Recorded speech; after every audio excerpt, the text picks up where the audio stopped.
Bernard Poutot, je suis né dans un village du Nord-Mayenne il y a 62 ans. Et j'ai créé l'entreprise en 1973, il y a bientôt 41 ans maintenant. Je suis décédé à mon fils il y a 2 ans. Et je suis quand même resté sur l'entreprise, je suis directeur technique et financier. Et je suis en train de former un jeune pour prendre la suite et prendre le relais. Bonjour, Freddy Poutot, fils du fondateur. J'ai 34 ans, je suis né ici sur Grédeville. J'ai repris l'activité, je suis rentré en 99 et j'ai repris l'activité complète du groupe depuis 2 ans. Alors Sébastien Jean-Pierre, moi j'ai 26 ans. Et puis ça fait 1 an et demi que je suis rentré au sein de l'entreprise Poutot en tant que conducteur de travaux, donc en contrat génération, donc je suis le junior. C'est un jeune qui était déjà venu chez nous en stage, qui est venu frapper à la porte pour continuer à se former à mes côtés, très honnêtement. Donc ça ne m'a posé absolument aucun problème. Pour nous, c'est une tradition de former les jeunes.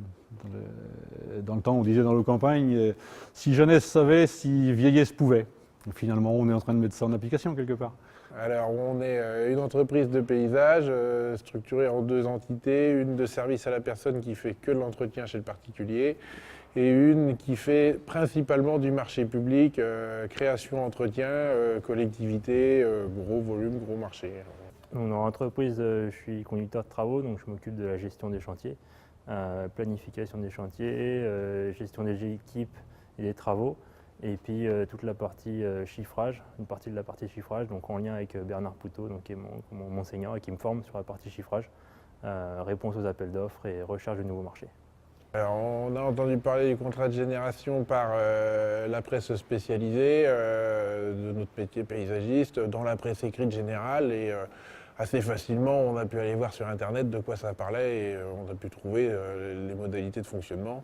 Au fil des années, on acquiert une certaine expérience qui ne s'apprend pas. Elle s'acquiert, mais par contre, elle peut se passer. Elle peut se passer si ça se passe normalement et si le contact se fait bien, si ça passe tout seul, si vous voulez. Nos 2 bureaux sont l'un à côté de l'autre. Dès que j'ai besoin d'une question, je vais demander, je vais dans son bureau, on peut échanger sur nos problèmes. C'est tout à fait informel et c'est très sympathique. Aux jeunes, ça lui permet d'avoir sa première expérience et de pouvoir finir de se former à la suite de son cycle.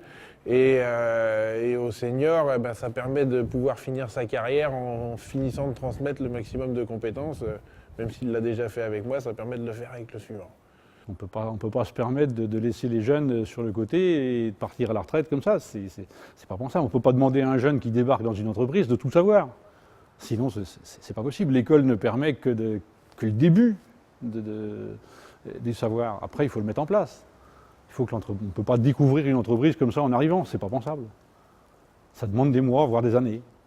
L'aide de 4 000 € est clairement un plus. Ça permet aux jeunes d'avoir du temps pour se former. Je pense que je peux apporter donc, à Bernard et même à l'entreprise le côté de la jeunesse tout simplement, peut-être des nouvelles techniques ou des nouvelles méthodes que j'ai pu acquérir moi en tant que jeune en étant à l'école et puis une ouverture d'esprit différente. C'est un nouveau regard sur l'entreprise. Un jeune apporte énormément. D'abord, il y a la fougue de la jeunesse. C'est évident qu'on n'a plus à 60 ans. Il y a pas, non, les compétences ne sont pas les mêmes. Je suis autodidacte, il est ingénieur. Le contrat de génération, très clairement, c'est un premier CDI, mais c'est aussi surtout tout l'échange qu'on a autour de ce contrat avec Bernard. Donc c'est tout le savoir-faire de l'entreprise.